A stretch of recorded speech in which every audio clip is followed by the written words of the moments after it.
제가 여기 강의하러 온 게 한 10년 정도 된 것 같아요. 너무 오랜만에 와가지고 네. 이렇게 불러주셔서 대단히 감사드립니다. 제가 오늘 발표할 내용은 제가 저희 지금 몸담고 있는 회사 아마존의 그 딥러닝의 기술 사례, 그러니까 인공지능에 관련된 기술 사례를 말씀드리려고 하는데요.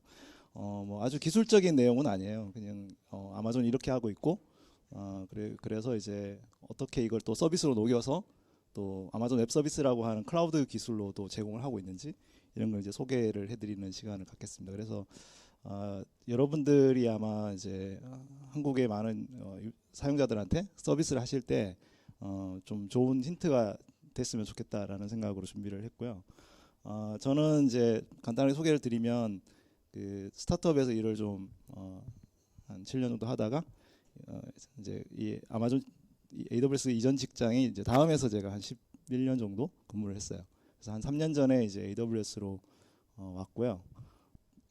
이제 다음에서는 주로 이제 API 플랫폼, 이제 흔히 말해서 이제 오픈 API 또는 아마 여러분들도 사내에서 아마 API들을 많이 만들고 또 같이 많이 사용을 하고 계실 건데 다음도 비슷한 그런 API 플랫폼을 갖고 있었습니다. 그래서 그 플랫폼 전체적으로 운영하는 일들을 했었었고 지금은 이제 그 클라우드를 이제 개발자들이 좀 잘 쓸 수 있도록 도와주는 역할도 하고 예를 들어서 한국에서 이제 클라우드 기반으로 이제 서비스를 운영하는 많은 회사들에 있는 개발자들이 갖고 있는 요구사항이나 이런 거를 본사에 있는 뭐 서비스 팀이나 이런 데랑 피드백도 해주고 그렇게 해주는 일도 하고 있습니다.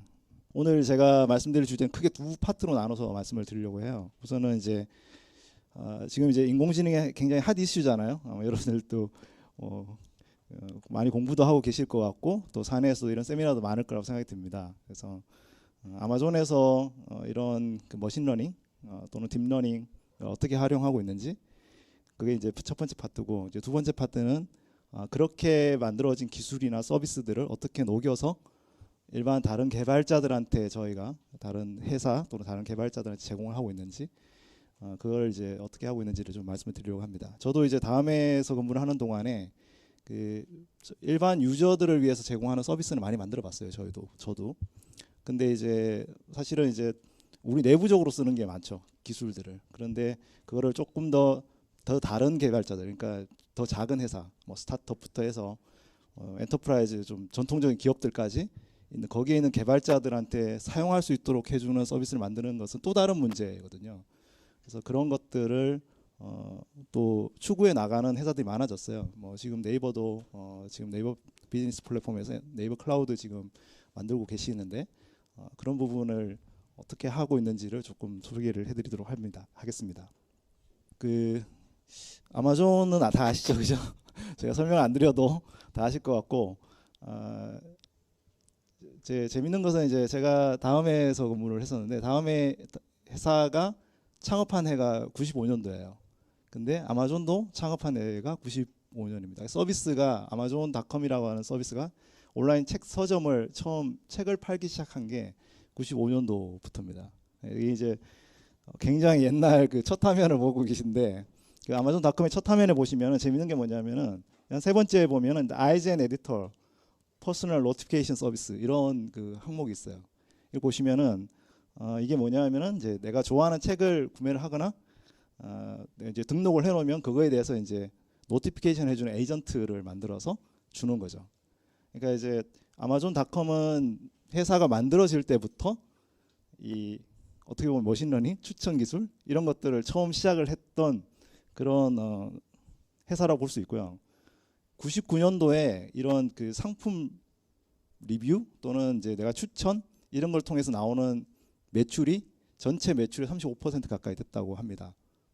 그래서 우리가 이제 흔히 말하는 이런 뭐 리뷰를 기반해서 많은 분들이 그렇게 얘기하시죠. 아마존이 성공한 사례 중에 하나도 그런 리뷰에서 많이 이제 일어났다 이렇게 얘기를 하실 정도로 이게 추천을 통해서 사업이 많이 성장을 했어요. 지금 아마존이 하고 있는 사업은 굉장히 다양합니다. 지금은 이제 온라인 서점만 하고 있는 게 아니라 전자책 그러니까 킨들을 통해서 전자책 사업도 하고 있고 지금은 이제 뭐 드라마도 만들고 그죠? 아마존에 스튜디오가 있어요. 그래서 드라마도 만들고 그렇게 하고 있습니다. 그래서 굉장히 많은 컨텐츠, 디지털 컨텐츠들이 있어요. 그리고 기존의 상품, 그 다음에 거기서 만든 데이터들, 에서 그 갖고 있는 데이터들하고 그 컨텐츠들을 매칭해주는 그런 추천 서비스들도 있어요. 여러분들은 이제 쓰지 못하시지만 이제 킨들이나 아니면 아마존의 파이어 TV나 뭐 파이어 태블릿 같은 이제 아마존 그 컨텐츠를 프라임 멤버가 사용할 수 있는 컨텐츠에 들어가면 저렇게 이제 중간 중간에 이제 저런 추천 기능들이 다 들어가 있어요. 그래서 뭐 아마 우리가 뭐 네이버도 그렇고 뭐 다음도 그렇고 이제 동영상 서비스 같은 거 하면 우리가 이제 어느 정도 생각할 수 있는 그런 아이디어들 있잖아요. 데이터 추천 아이디어들 그런 것들이 이미 제공을 하고 있습니다. 그래서 2011년도부터 이런 종류의 그 데이터 추천 기능들을 하고 있고요. 이런 부분들에 기본적으로 머신러닝 알고리즘을 사용해서 구현을 하고 있다고 보시면 되겠습니다.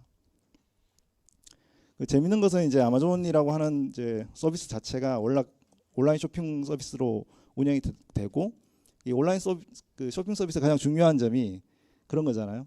가장 싸게 얼마나 빨리 우리가 배송을 하느냐 이게 굉장히 중요한 그 목표입니다, 그죠? 근데 이제 한국 같은 이제 조그마한 나라에서는 사실은 이게 어떤 이제 이렇게 큰 목표가 아닐 수 있어요. 예, 배송이 워낙 빠르니까. 근데 이제 미국처럼 이렇게 큰 나라에서는 가도 끝이 없는 뭐 사막을 지나야 이제 집 하나 나오는 그런 나라에서는 이게 굉장히 중요한 이슈예요.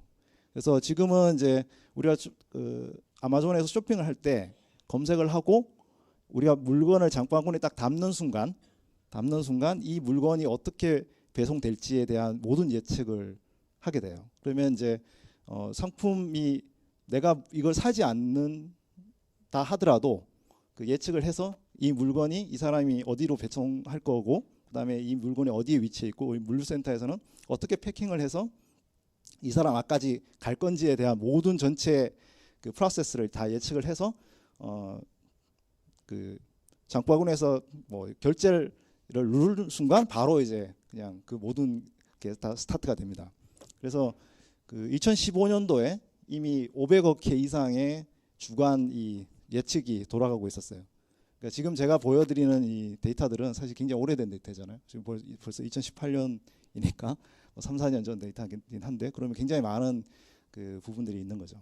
그래서 이런 거를 좀 더 빠르게 하기 위해서 이제 저희가 하고 있는 일들 중에 한 가지가 이런 것들인데요. 조금 더 이제 디테일하게 들어가서 보면은 물건을 이제 장바구니에 담기고 예측이 됐을 때 그 물건들을 어떻게 또 패킹하는 시간을 짧게 가느냐 그거 굉장히 중요한 이슈잖아요. 그래서 그 아마존의 물류센터가 아마존 북미의 전역에 한 100여 개 정도의 물류센터가 있습니다. 그 물류센터에 그 저렇게 키바 로봇이라고 하는 로봇을 두고 저 물류 그 시간을 짧게 패키징하는 시간을 짧게 갖기 위한 노력을 하고 있습니다. 그래서 현재 2014년도에 13개였으니까 제가 지금 수치는 잘 모르겠어요. 근데 이제 저희가 외부에 공개한 수치니까 14년도 물류센터가 저렇게 시범 도입을 해서 운영을 하고 있고요. 이제 보시면 아마 여러분들이 아마 영상으로 한 번 정도는 다 보셨을 거예요. 그래서 물류센터에 가면 실제로 이제 우리가 일반적인 물류센터하고 좀 모양이 달라요. 저렇게 이제 그 선반이 있습니다. 선반에 물건들을 이렇게 담고요. 자 보시면은 각 물건들이 다르게 담겨 있어요. 되게 물류창고에 가면은 뭐 라면은 라면 박스 모아놓고 그다음에 뭐 이제 채소는 채소 모아놓고 이럴 거잖아요. 근데 아마존 물류창고는 저런 식으로 빈 이미지에 전혀 다른 물건들이 이렇게 다 나눠져 있고 저 그 키바 로봇이 아까 예측한 그 데이터를 기반으로 해가지고 그 정확한 순서대로 패키징하는 사람한테 옵니다. 그러면 이제 물건을 패키징하는 거고요. 요즘에는 이제 이 아마존 그 키바 로봇을 만든 아마존 로보틱스라는 회사인데 저 회사에서 요즘 하고 있는 일들이 이제 저렇게 로봇 조금 더 그 사람이 하기 힘든 일을 하는 로봇을 조금 더 하는 거죠. 저기 사람이 저기서 보고 있잖아요, 그죠? 기계가 일을 잘 하고 있나 안 하고 있나? 네, 이런 것들 요즘 많이 하고 이제 뭐 여기 로보틱스 관심 있으신 분이 있는지 모르겠는데 아마존이 매년 저런 로보틱스 챌린지 같은 것도 주최도 하고 그러고 있거든요. 네. 근데 이제 저런 것들은 어느 정도는 이제 기본적으로 기존의 머신러닝 알고리즘 가지고 많이 진행을 하는데 최근에 이제 많이 화두가 되고 있는 기술이 이제 딥러닝 기술이고 딥러닝 기술은 주로 이제 뭐 이미지 패턴이라든지 뭐 음성 인식이라든지 자율주행이라든지 이런 어떤 조금 그 기계가 좀 과거에는 하기 힘들었던 복잡한 문제 그렇지만 사람이 좀 더 잘하는 문제 바로 인식해서 바로 처리할 수 있는 문제 이런 것들을 이제 그 인공지능망이라고 하는 그런 알고리즘을 써서 해결하는 문제가 이제 딥러닝이라고 하는 기술인데 이런 물류창고에도 비슷한 문제가 있어요. 그래서 그런 문제들을 잠깐 소개를 해드리려고 합니다. 그 제가 지금 소개해드리는 내용은 따로 영상으로 한 40분 정도 설명한 강의가 있거든요. 그래서 조금 더 기술적인 내용을 보고 싶으시면 저 영상을 조금 보시면 도움이 되실 거라고 생각이 듭니다. 되게 아까 그 보여드린 그 물류창고에서 물건들이 왔다 갔다 하잖아요. 그러면 이제 되게 많은 그 일들이 어떤 거냐, 물건을 꺼내기 때문에 꺼내고 났을 때 이 물건의 재고가 어떻게 변했는지를 빨리 알아내는 게 굉장히 중요한 이슈예요. 그러면 되게 이제 저렇게 물건 처음에 이제 팟이 선반이 이렇게 들어오면 여기서 사진 한번 찍고 그 다음에 이제 이동을 하고 이제 출발을 하고 이렇게 다시 오고 이런 식으로. 그러니까 이제 출발과 도착 시간에 그 사진을 찍은 다음에 사진을 찍은 것들을 이제 저런 식으로 이제 구분을 하는 거죠. 저는 이제 컴퓨터 비전 기술을 사용하면 잘 할 수 있어요. 저렇게 하는 거는. 그래서 이제 다 구분을 한 다음에 안에 물건들이 몇 개가 들어있는지를 어느 정도 예측하는 것들까지는 정적으로는 이제 컴퓨터 비저닝 기술을 쓰면 재고를 처리를 할 수가 있습니다. 아마 컴퓨터 비전 전공하신 분들은 아시겠지만. 근데 이제 굉장히 좀 이슈가 되는 것들 이런 것들이에요. 물건이 이제 그러니까 다시 이제 물건 재고를 관리하기 하는 것들은 쉽지만 물건이 뭐 예를 들어 좀 그 변화가 생기는 경우, 물건이 이렇게 움직이는 경우라든지 잘못 당기는 경우라든지 물건이 떨어지는 경우라든지 저렇게 이제 이동 중에 생기는 이슈들, 저런 이제 디펙션 이슈라고 하는 건데 저런 이슈들을 해결하는 방법들은 좀 쉽지 않습니다. 저런 걸 컴퓨터 비전으로 디텍션 하기가 좀 쉽지 않아요. 근데 이제 이런 것들을 이제 딥러닝이 굉장히 단순한 기술이거든요. 어떻게 보면 뭐 제가 이렇게 얘기하면 좀 그렇긴 하지만 어떻게 보면 굉장히 단순한 기술이에요. 바이너리 클래시피케이션이라서 얘가 진짜 아주 그 쉬운 체인링 그 변화면 이렇게 딱 디텍션 하는데 굉장히 좋은 기술이거든요. 그래서 이런 식으로 이제 그 변환을 하고 음영 변환을 하고 난 다음에 학습을 해서 이런 그 변화를 찾아내는 부분에는 굉장히 도움이 됩니다. 그래서 지금 뭐 CNN이라고 하는 알고리즘 같은 걸 썼을 때 좋은 그 어떤 결과를 낸 그런 결과를 볼 수가 있겠고요. 그다음에 선반 내에 있는 물건의 개수라든지 크기나 위치 파악을 할 때도 이제 이 CNN 기술을 사용해 가지고 이제 처리한 부분도 있습니다. 그러니까 사실은 이제 아까 이렇게 하는 것이 어떻게 보면은 좀 그 사람이 직접 물건을 꺼내고 뭐 이렇게 했을 때 재고 관리를 하는 게 아니라 실제로 기계가 그렇게 함으로써 이제 전체적으로 그 시간을 굉장히 짧게 가져가고 좀 더 고객들한테 빠르게 그 물건을 배송할 수 있도록 도와주는 그런 역할을 한다고 보시면 되겠습니다. 그래서 이제 혹시 여러분들이 이제 이런 물류센터에 뭐 관심이 있으신지 모르겠는데 저희가 이제 아마존에서 이런 그 빈 이미지 선반에서 물건 찍은 이미지를 한 50만 개를 저희가 공개를 해놨어요. 그래서 이제 혹시 딥러닝 학습 같은 걸 하실 때 이미지 프로세싱을 할 때 도움이 될 수 있도록 저희가 공개를 해놓은 게 있기 때문에 혹시 이제 이런 부분에 관심, 예를 들어 이미지 뭐 안에 그 개수를 분석한다거나 그게 이제 메타데이터까지 다 저희가 이제 태깅이 돼 있는 거를 같이 제공하고 있기 때문에 해보셔도 좋을 것 같습니다. 그다음에 이제 이런 그 노력들이 이제 끝이 없어요. 계속 이제 어떻게 하면 고객들한테 진짜 빨리 이런 물건을 배송을 할까에 대해서 계속 고민을 하고 있으니까. 그래서 지금 이제 한참 뭐 열심히 하고 있는 것 중에 하나가 이제 프라임에어라고 그래가지고 저희가 이제 주로 이제 프라임에어는 주로 항공기를 렌탈을 해갖고 지금 페덱스나 UPS로 저희가 전달이 안 되고 있는 물량에 대해서는 저희가 별도로 물량들을 이제 배송을 하고 있는데 그거를 떠나서 지금 그 아주 자율 무인 배송 이런 부분에 이제 관심이 있어서 지금 2016년도에 저희가 실험을 해서 진행을 하고 있는 중입니다. 제가 영상을 잠깐 보여드리겠습니다. Amazon is developing a service to use drones to safely deliver packages to customers every minute or less. It's called Primera. We started a new private trial for customers in each area of England, and on December 7th, we completed our first delivery. Customers will choose from a selection of thousands of sites tucked away in the Primera fulfillment center located just over the horizon from their homes. We have been operating fulfillment centers for quite a while now. This one is unlike all the rest. These modest-looking buildings contain innovative Primera technology. Here's how it works. Moments after receiving the order, An electric-powered Amazon drone makes its way down the automated tractor, and then rises into the sky with a custom package on top. These drones are autonomous. Take off to landing and return. They operate completely on their own, cruising silently below 400 feet, carrying packages up to 5 pounds, and guided by GPS. Our systems are designed to find destinations safely. 되게 이제 많은 분들이 저게 현실성이 있냐 이렇게 생각을 많이 하실 것 같은데 그 한국처럼 이렇게 이제 다들 모여 사는 동네는 뭐 어떨지 모르겠는데요. 해외 같은 경우에는 주로 이제 아마존에 아까 보여드린 그 풀피먼트 센터들, 물류 센터들이 다 어디 있냐면 네바다주나 뭐 이런 뭐 텍사스주나 뭐 이렇게 가보면 정말 황량한 곳이 굉장히 많아요. 근데 또 그 주변에 또 사람들이 모여 사는 곳들이 꽤 많이 있거든요. 근데 이제 그런 쪽에 물류를 하려 그러면 굉장히 또 이슈도 많이 있습니다.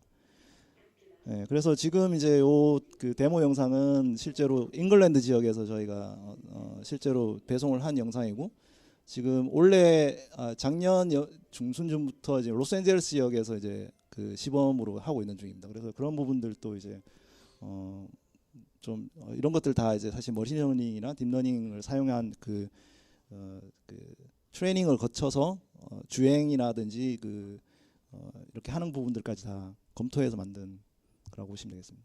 아마 이 영상도 보신 분들이 많으실 것 같아요. 금방 프라임웨어도 아마 대부분 한 번은 보셨을 것 같고 저희가 이제 아마존 고라고 해서 오프라인 쇼핑몰에서 그 무인 계산대가 아니라 캐셔가 아예 없는, 그러니까 이제 계산을 아예 안 하는. 네, 되게 이제 우리가 무인 계산대 그러면 가서 이제 제가 이마트 가서 무인 계산대 가서 무인 계산해봤는데 시간 너무 많이 걸리더라고요. 옆에 누가 도와줘야 계산할 수 있고. 근데 이제 이거는 계산대가 아예 없고 그냥 들어와가지고 갖고 나갈 수 있는 거고요. 2017년도에 저희가 베타 매장을 시작을 해가지고 마침 지난주인가 이게 외부에 공개가 됐어요. 그래서 한번 이것도 영상으로 잠깐 보시죠.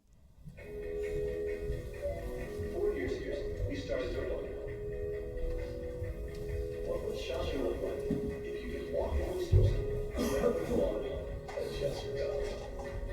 What if we could weave the most advanced machine learning, computer vision, and AI into the very fabric of a store, so you never have to wait in line? No lines, no check-ins, no registers. Welcome to Amazon Go. Use the Amazon Go app to enter. Then put away your phone and start shopping. It's really that simple. Take whatever you like. Anything you pick up is automatically added to the virtual cart. If you change your mind about that cupcake, just put it back. Our technology will update your virtual cart automatically. So, how does it work? We use computer vision, deep learning algorithms, and sensor fusion, much like you find in self-driving cars. We call it Just Walk Out technology. Once you've got everything you want, you can just go. When you leave, our Just Walk Out technology lights up your virtual cart and charges your Amazon account. Your receipt is sent straight to the app, and you can keep going. Amazon Go.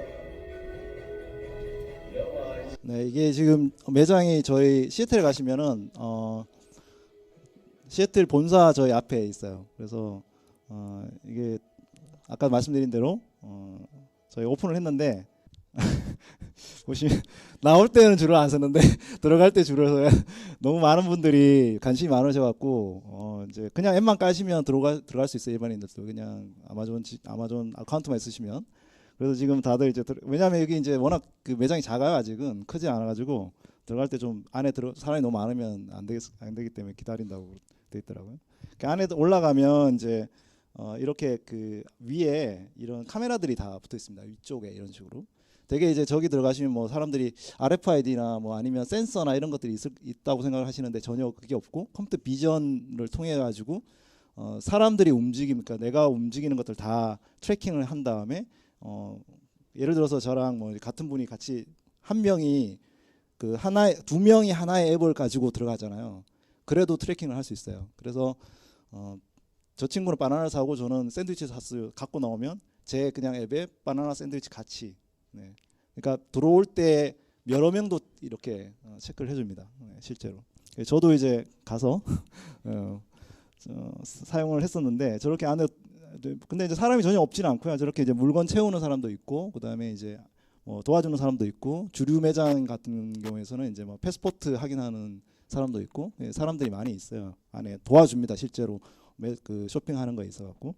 그래서 주로 이제 이런 식으로 돼 있고 대개 이제 보면 여기 대부분은 먹을거리가 많아요. 이제 왜냐하면 이 매장 자체가 원래 아마존 본사 앞에 있고 직원들이 식사를 이제 런치 박스 같은 거 사러 오는 거를 하기 위해서 만들어졌기 때문에 주로 이제 먹을 게 많고요. 그런데 대개 보시면 센서가 전혀 없고 물건에도 아무런 바코드나 이런 게 전혀 없어요. 근데도 이제 대부분 처리가 잘 되고 만약에 이제 저렇게 과일같이 이렇게 비슷한 물건들 이런 거 있잖아요. 이런 거 같은 경우에는 저렇게 위에 좀 이렇게 카메라가 좀 인식하기 쉬운 그런 이제 코드 같은 것들이 들어있기도 합니다. 그 재밌는 것 중에 하나는 이제 여러분들 앱을 한번 다운로드 받아보시면 아시겠는데 이제 혹시 이제 물건을 사가지고 갔는데 반품을 하고 싶어요. 근데 뭐 먹었는데 반품을 한다는 게 좀 웃기긴 하지만 네. 근데 이걸 반품을 하려면 어떻게 하냐 이렇게 돼 있는 거 보시면 그냥 리펀하면 요청을 하면 된다 이렇게 돼 있어요. 30일 안에. 그죠? 근데 그러면 내가 물건 다시 갖다 놔야 되냐 이렇게 하면 물건 갖다 놓을 필요 없다 이렇게 적혀 있어요. 그러니까 이제 물건을 들고 가가지고 앱으로 반품하고 다시 갖다 놓을 필요가 없다는 거예요. 네. 여기 대인배 아마존의 약간 그런 면모를 볼 수가 있죠. 네. 그래서 굉장히 재밌는 지금 아직까지는 이제 이게 뭐 매장이 하나밖에 없어서 네. 혹시 이제 여러분들 중에 시애틀에 그 여행 가시면 한번 들러보셔도 좋을 것 같습니다. 또 한 가지는 이제 저희가 AI라고 하는 영역이죠. 그래서 AI 영역에서 이제 음성 보이스 레코니션에 대한 영역인데 이쪽 영역도 굉장히 좀 아마존이 열심히 잘하고 있는 영역 중에 하나입니다. 그래서 에코라고 하는 디바이스, 그다음에 그 디바이스들을 통한 어떤 에코시스템을 저희가 지금 많이 만들고 있는 중이고요. 현재 지금 그 알렉사 이네이블 디바이스가 약 한 수천만 대 정도가 지금 나가 있는 중이고요. 되게 이제 크게 두 그 서비스 기능으로 나눠집니다. 그래서 아마 지금 한국에도 이제 이런 네이버를 비롯해서 음성 인식 스피커 이런 걸 많이 만들고 있기 때문에 아마 대부분 아실 거라고 생각이 되는데 한쪽은 알렉사 스킬이라고 그래가지고 이거는 이제 뭐 도미노 피자를 주문한다거나 아니면은 뭐 캐피탈 원에서 뭐 신용카드 잔고를 확인한다거나 아니면 우버를 부른다거나 이런 거 할 때 이제 사용할 수 있는 스킬이라고 하는 것들이고요. 또 한 가지는 이렇게 보이스 서비스라고 그래가지고 이제 뭐 가전이라든지 아니면은 뭐 자동차라든지 이런 곳에 이제 인식하게 해주는 겁니다. 근데 재밌는 거는 이제 이런 것들이 손쉽게 누구나 쓸 수가 있어요. 예를 들어서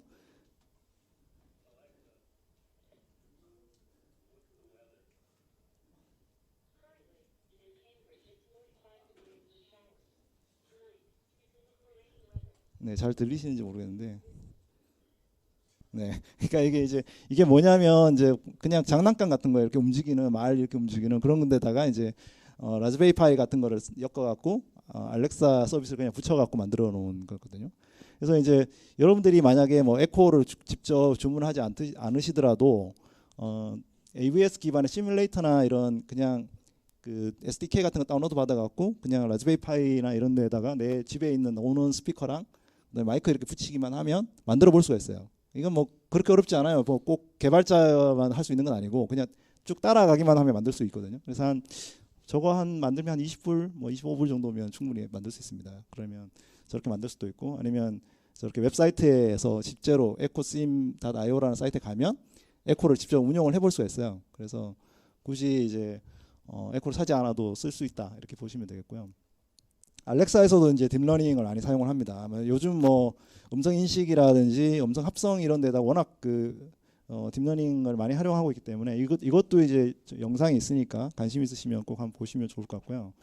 현재 되게 이제 우리가 음성 인식을 할 때 필요한 데이터 사이즈 같은 거를 생각할 때 많은 사람들이 이제 얘기를 할 때 이렇게 우리가 이제 대충 16살 정도 되면은 대충 다 말 알아듣죠, 그죠? 그러면 16살 동안 살 동안 말을 계속 듣잖아요, 우리가. 근데 말을 듣고 사는데 되게 15만 시간 정도 된대요. 16시간, 16살까지 될 때까지. 근데 실제로 우리가 말을 진짜 듣는 시간은 얼마냐 그러면 전체에서 한 10분의 1? 그러니까 뭐 예를 들어 우리가 24시간 있으면 2시간, 3시간 정도는 말을 집중하게 듣고 나머지는 그냥 내가 일을 하거나 이런다는 거죠. 그래서 말을 배우는 시간은 대략 한 뭐 10분의 1 정도니까 15만 시간 중에 15,000시간 정도면 충분하다는 거예요. 그러니까 그죠? 우리가 지금 16살까지 사는 동안에 그렇게 말을 배우려고 노력했지만 16,000시간 정도의 데이터면 충분하다는 거죠. 예, 그래서 지금 현재 음성 인식이나 이런 걸 할 때 코퍼스 데이터가 예전에는 뭐 한 2,000시간 정도 한 10년 전에는 였다가 최근 들어서는 한 10,000시간, 15,000시간까지 늘어났다고 그럽니다. 그래서 지금 현재 그 알렉사가 갖고 있는 특히 영어권의 이제 코퍼스 데이터 정도가 이제 한 2만 시간 정도를 갖고 있는데 이거를 이제 대략 그 EC2 GPU 서버, EC2에 있는 GPU 서버에 돌려가지고 80대 정도 되는 그에 올려서 이제 트레이닝을 하게 됩니다. 그래서 이제 이거를 이제 과거에는 이 인프라가 없을 때는 굉장히 이게 오래 걸렸는데 지금은 이제 클라우드 안에 저런 GPU 장비들이 있어서 좀 더 빠르게 이제 분산해서 데이터를 모델 업데이팅을 하면서 이렇게 하고 있습니다. 그래서 이제 이렇게 트레이닝을 많이 하게 되는데 특히 이제 음성 인식 같은 그런 데이터들 같은 여기서 말하는 이제 프레임 퍼 세컨이라고 하는 게 이제 우리가 그 생각하시는 그 음성 시간 초라고 생각하시면 돼요. 그래서 음성 인식 초가 저렇게 많은 그 시간을 트레이닝을 하려면 기본적으로 그냥 GPU 요즘 GPU 많이 사고 막 하잖아요. 뭐 암호화폐 채굴도 하고 막 이렇기 때문에 그래서 잘 이게 풍기 현상일 만큼 잘 없는데 어쨌든 클라우드에서는 저런 식으로 GPU를 많이 늘리면 늘릴수록 분산해서 저렇게 빠르게 트레이닝을 할 수가 있습니다. 그래서 그렇게 한 부분도 이제 많이 사용을 하고 있고요. 그 지금 이제 그 클라우드에서 굉장히 중요한 것 중에 하나가 이제 저렇게 그 GPU 장비들을 GPU 서버를 계속 클러스터링을 하고 더 빠르게 분산할 수 있도록 도와주는 거를 하는 거거든요. 그래서 지금 현재 아마존에서는 저런 알렉사 팀에서 굉장히 중요한 그 워크로드이기 때문에 저런 부분을 저희가 지금 현재 MXNet이라고 하는 그 딥러닝 프레임워크를 사용을 해서 지금 쓰고 있어요. 근데 이제 MXNet이라는 것 아마 여러분들 텐스플로우라는 걸 많이 들어보셨을 거예요. 구글에서 만든. 근데 이제 MXNet이 가장 뭐 여러 가지 장점이 있습니다만 그 중에 가장 대표적인 장점이 뭐냐면 GPU라고 하는 그 장비를 늘리면 늘릴수록 그 퍼포먼스가 리니어하게 증가를 하느냐 안 하느냐가 굉장히 중요하거든요. 근데 텐스플로우는 아직까지 그게 쉽지가 않아요. 텐스플로우를 써보신 분들은 GPU를 이렇게 많이 늘렸을 때 이 딥러닝 트레이닝하는 그 퍼포먼스 올리는 거 쉽지 않은데 MXNet 같은 경우는 저렇게 보시면 이제 저희 GPU 장비를 요거는 이제 왼쪽에 있는 것들은 이제 한 대에서 16개까지 늘렸을 때 리니어하게 올라가는 걸 보실 수 있고 두 번째 있는 거는 이제 그 여러 대의 장비에다가 그러니까 리니어하게 올라가는 걸 볼 수 있어요. 각각의 그 알고리즘에 대해서. 그래서 지금 약간 에피션시가 보시면 이제 한 대 장비에서는 91%, 여러 대 장비에서는 88%까지 에피션시가 올라갑니다. 거의 아이디얼한 수준까지 우리가 원하는 목표까지 이제 어느 정도 간다고 보시면 돼요. 그래서 저희가 MXNet을 많이 저희가 투자를 하고 있고 저희가 많이 사용을 하고 있습니다. 그래서 이제 사용하는 방법도 굉장히 간단해요. 그래서 GPU 숫자랑 이렇게만 하고 그냥 트레이닝 걸면 바로 이제 트레이닝을 해주는 그런 보시면 될 것 같아요. 그래서 이제 최근에는 저희가 딥러닝 그 텐서플로우 같은 경우는 이제 케라스라고 하는 그 하이레벨 인터페이스가 있는데 비슷하게 MXNet에도 글로온이라고 하는 인터페이스를 만들었어요. 그래서 혹시 이제 딥러닝에 관심이 있거나 하시는 분들이 계시면은 MXNet을 좀 쓰겠다 그러면 MXNet이 좀 어려우면 글로온부터 시작하시는 것도 좀 빠른 방법 중에 하나다 이렇게 생각이 듭니다. 그래서 제가 여기 리서치 하시는 분들은 뭐 아마 검색하시면은 특히 음성인식 하시는 분들은 아마존.com에서 나온 논문들 많이 보셨을 거라고 생각이 듭니다. 근데 좀 관심 있으신 분들은 이제 논문들을 좀 참고하시면 좋을 것 같고요. 저희가 이제 많이 이런 부분에 이제 리서치를 많이 하고 있고 내용도 많이 내고 있는 중입니다. 최근에는 이제 이 알렉사 서비스가 그냥 가정에서 그냥 음성 비서에서만 그치는 게 아니라 이거를 이제 직장에서 쓸 수 있게 그러니까 기업용 비즈니스용으로 쓸 수 있도록 그렇게 저희가 확장하는 서비스를 지난해 연말에 런칭을 했어요. 이걸 이제 알렉사 포 비즈니스라고 하고요. 이제 생각을 해보세요. 그냥 회의실에서 알렉사 불 좀 켜라. 뭐 그다음에 미팅 뭐 화상회의 시작해줘라든지 아니면은 뭐 일정 알려줘. 뭐 아니면 회의실 예약해줘. 뭐 이런 것들 있잖아요. 내 옆에다가 갖다 놓고 다른 사람들도 시끄럽긴 하겠지만 미국 사람들이 약간 좀 독립 공간에서 많이 일을 하기 때문에 네 그래서 이제 이런 것들이 다 가능한 그런 서비스를 저희가 런칭을 했어요. 그래가지고 뭐 컨퍼런스 룸 관리라든지 아니면은 회사 내 독자적인 스킬 있잖아요. 사내 뭐 ERP나 아니면 뭐 서비스나 내부 서비스를 쓸 수 있는 네 그런 거. 예전에 제가 다음에 있을 때 저희가 메신저로 막 카페에 이제 그 커피 주문하고 이제 줄 안 서고 커피 주문하고 가가지고 커피 받아오고 이런 것도 있었는데 뭐 그런 것도 이제 이런 걸로 만들 수 있겠죠. 스킬 같은 걸로. 네. 그런 거를 저희가 서비스로 하고 있습니다. 제가 이제 그 아마존의 이제 머신러닝 관련해서 좀 길게 설명을 제가 좀 드렸었고요. 이런 그 아마존에서 만든 딥러닝이라든지 머신러닝 기술들을 어떻게 저희가 외부 개발자들 아니면은 이제 외부 회사들에 사용할 수 있도록 도와주고 있는지를 좀 설명을 드리려고 합니다. 아마 여러분들이 아마존 웹 서비스를 들어보셨는지 잘 모르겠어요. 네. 아마 이게 써보신 분들은 AWS가 어떤 서비스인지 알고 뭐 많이 아실 것 같은데 아마 이제 뭐 제가 다녔던 네이버 다음도 그렇고 네이버도 그렇고 아마 개발자들이 좀 본인이 좀 관심이 있지 않는 이상 써보지 않는 서비스이기 때문에 특히 일반 엔드 유저 서비스가 아니다 보니까 그래서 잘 모르실 것 같은데 지금 현재 그 AWS는 전체 클라우드 컴퓨팅 시장에서 그 마켓 시어가 44% 정도 되고요. 다른 전체 그 외부 다른 경쟁사를 다 합쳐서도 한 2배 정도 마켓 시어를 하고 있습니다. 이제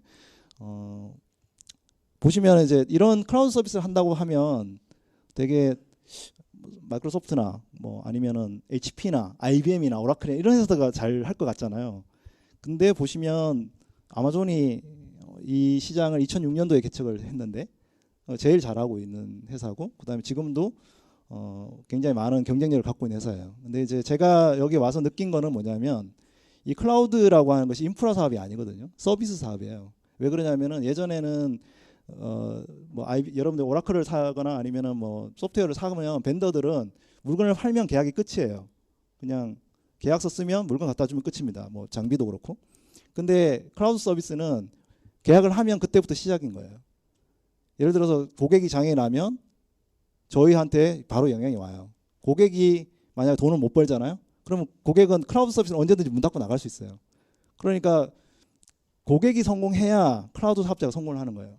서비스가 항상 24시간 돌아가잖아요. 고객 서비스는. 여러분들도 맨날 서비스 하고 계시고 장애 나고 항상 그러잖아요.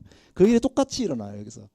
그렇기 때문에 서비스 역량을 얼마나 갖고 있느냐가 클라우드 사업의 굉장히 중요한 관건인 것 같습니다. 이게 서비스 경험이 있느냐, 서비스를 진짜 해봤냐, 이런 것들이 굉장히 중요하고요. 그래서 사실 마이크로소프트라든지 뭐 구글도 뭐 서비스를 열심히 하고 있는 회사지만 이제 B2B로 하는 사업은 좀 아직까지 많이 안 해봤고, 그래서 요즘 열심히 많은 분들이 따라오고 있지만 이제 AWS가 잘하고 있는 이유 중에 하나인 것 같고요.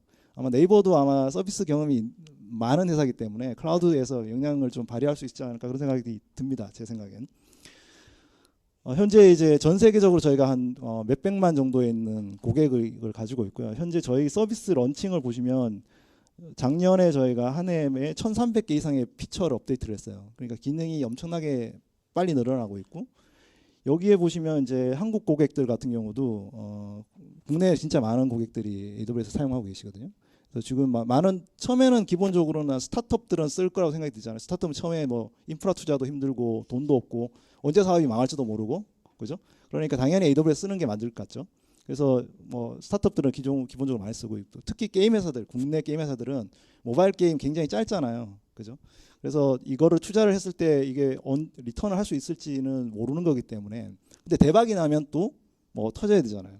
그래서 최근에 이제 배틀그라운드 같은 경우가 이제 블루홀에서 만든 배틀그라운드, 펍지가 만든 배틀그라운드 같은 경우도 지금 AWS 쓰고 있는데 전 세계적으로 굉장히 많은 그 성공을 하고 있거든요. 지금 현재 그 여기 판교에 있는 게임 회사들 뭐 탑 1등부터 15등까지 다 AWS 사용을 하고 있어요. 그만큼 많이 쓰고 있고, 또 재밌는 거는 이제 국내에 많은 파이낸스 회사들, 그 금융 회사들 쓸 것 같지 않잖아요. 근데 금융 회사들 많이 쓰고 있고, 리테일 회사들 많이 쓰고 있고, 그다음에 뭐 국방을 비롯해서 뭐 11번가 뭐 다 사용을 하고 있습니다. 그리고 이제 미디어 회사들, SBS, MBC, KBS 한국의 방송사 3사 다 쓰고 사용을 하고 있어요. 왜냐하면 잘 아시지만 네이버도 마찬가지지만 매번 이벤트가 있잖아요.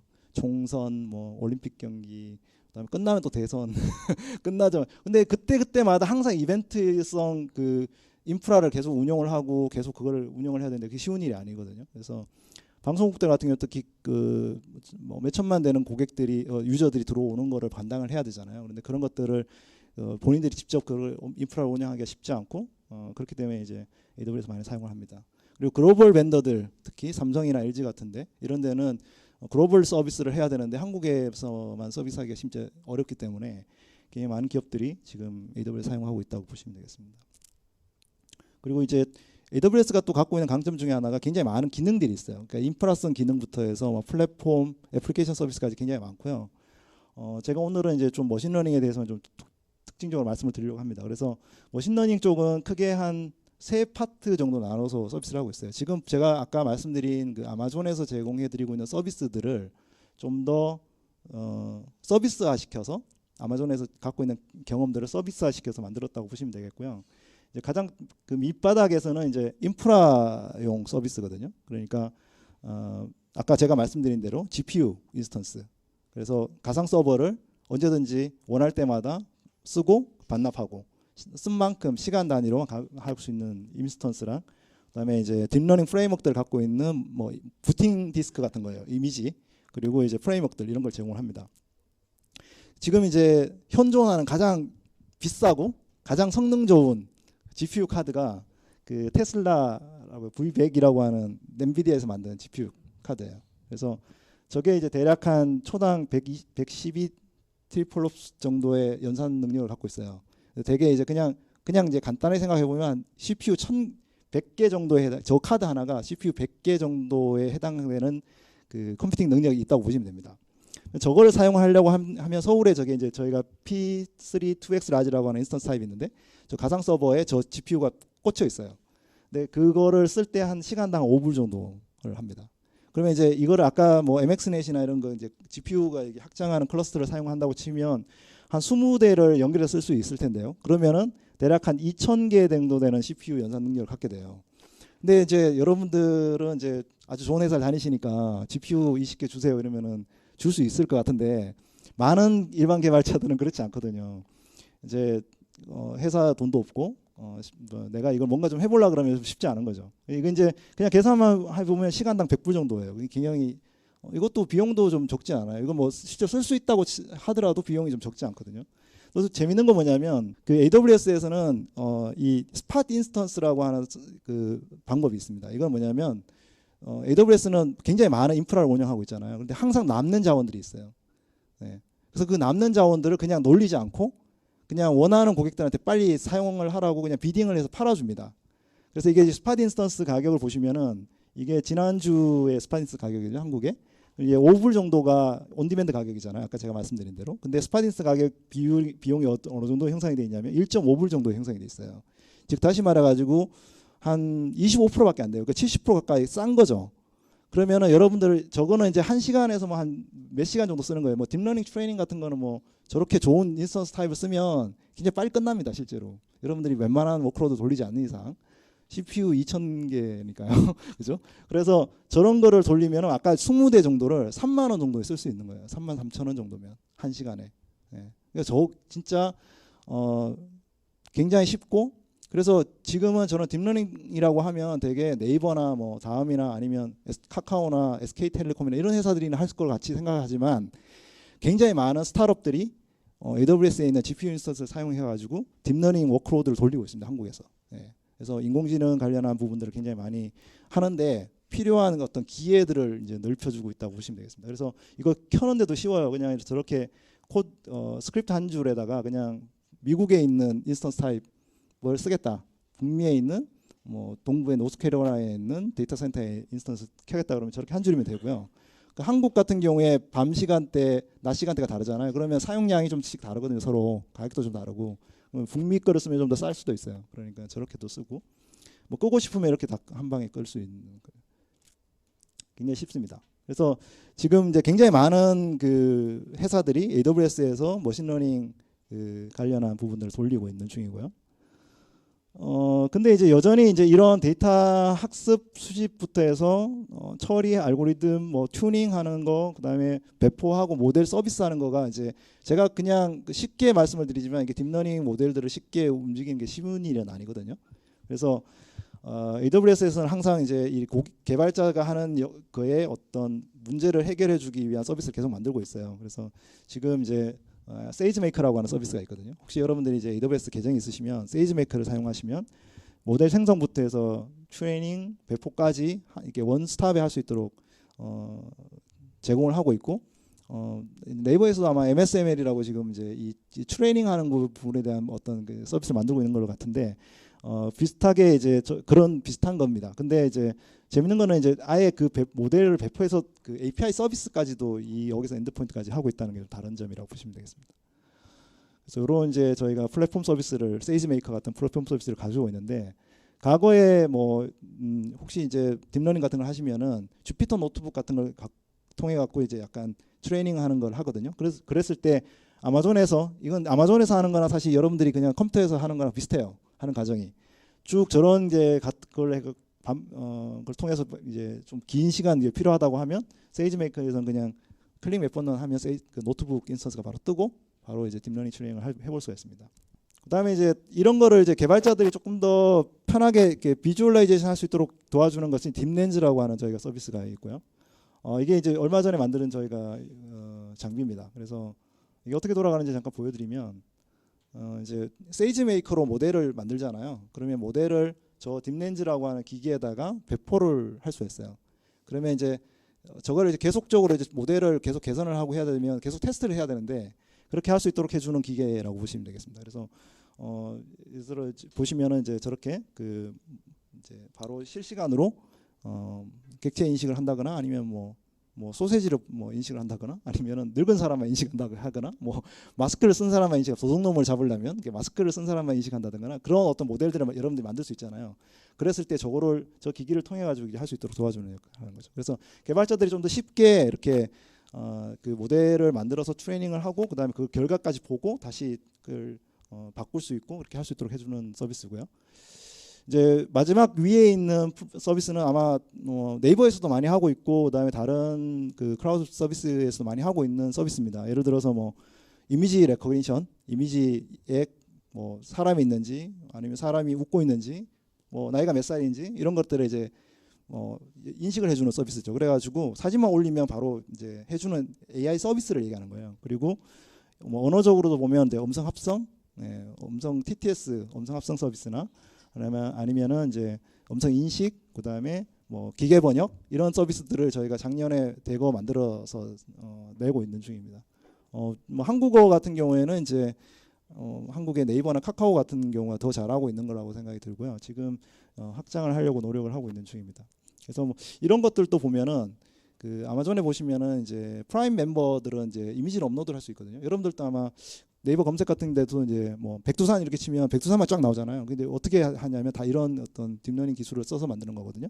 그래서 뭐 저렇게 프라임 포토에 들어있는 것들을 모아서 준다거나 아니면은 아마존에 가시면 그 번역 서비스가 있어요. 그 독일 상점에 가도 영어로 번역을 한다든지 프랑스어로 번역한다든지 이런 것들을 해주거든요. 근데 이런 것들을 다 기반으로 해가지고 이제 만든다고 보시면 되겠습니다. 그래서 이런 아이디어들을 만약에 여러분들도 이제 뭐 100년 만년 네이버만 다닐 게 아니잖아요, 그죠? 만약에 내가 스타트업을 만약 하겠다 그러면 뭐 네이버에서는 뭐 인프라가 워낙 짱빵하니까 주는 대로 썼는데 밖에 나가면 외로워요. 그리고 춥고 외롭죠. 그래서 뭐 이런 어떤 아이디어를 만약 구현하겠다고 하면 어떻게 할까라고 생각하시면 여러분들이 아마 기획자거나 개발자거나 디자이너거나 다들 머릿속에 생각이 쫙 있으실 거예요. 이렇게 해야지라고. 그래서 뭐 이런 어떤 그 순서대로 하는 거죠. 초인종을 누르고 초인종에 사진을 찍고 누군지 확인해 갖고 뭐 알려준다 이거잖아요. 그러면은 이제 이런 걸 하기 위한 AWS는 서비스들을 다 가지고 있어요. 그래서 그냥 개발자랑 기획자들이 모여갖고 이렇게 디자인 서비스의 어떤 플로우를 만들고 거기에 해당되는 서비스들을 이렇게 고르면 돼요. 그러면 고른 다음에 그걸 구현만 하면 되는데 이걸 이제 저희가 빌딩 블록화 시킨다고 그러거든요. 그 기능들을 다 빌딩 블록화 시켜서 사진이 업로드되면 S3라고 하는 스토리지 저장을 하고 그거를 이제 찍었을 때 레코니션에서 이미지 인식한 다음에 누군지 확인한 다음에 폴리라는 음성 인식 음성 요청을 통해 가지고 이제 아빠 어서 오세요 이렇게 얘기하는 그런 서비스를 만들 수 있다는 거죠. 그래서 이렇게 개발자들이 좀 더 쉽게 사용할 수 있도록 저희가 서비스를 다 개별 서비스를 만들어서 제공을 하고 있는 중입니다. 그래서 기존에 이제 AWS에 있는 클라우드 플랫폼, 그다음에 머신러닝 플랫폼 이런 걸 활용해 가지고 이제 많은 고객들이 실제로 AWS를 사용해서 인공지능 또는 머신러닝 워크로드를 이제 운영을 하고 있습니다.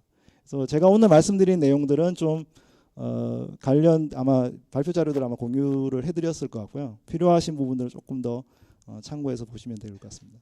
네. 경청해 주셔서 감사드립니다. 네.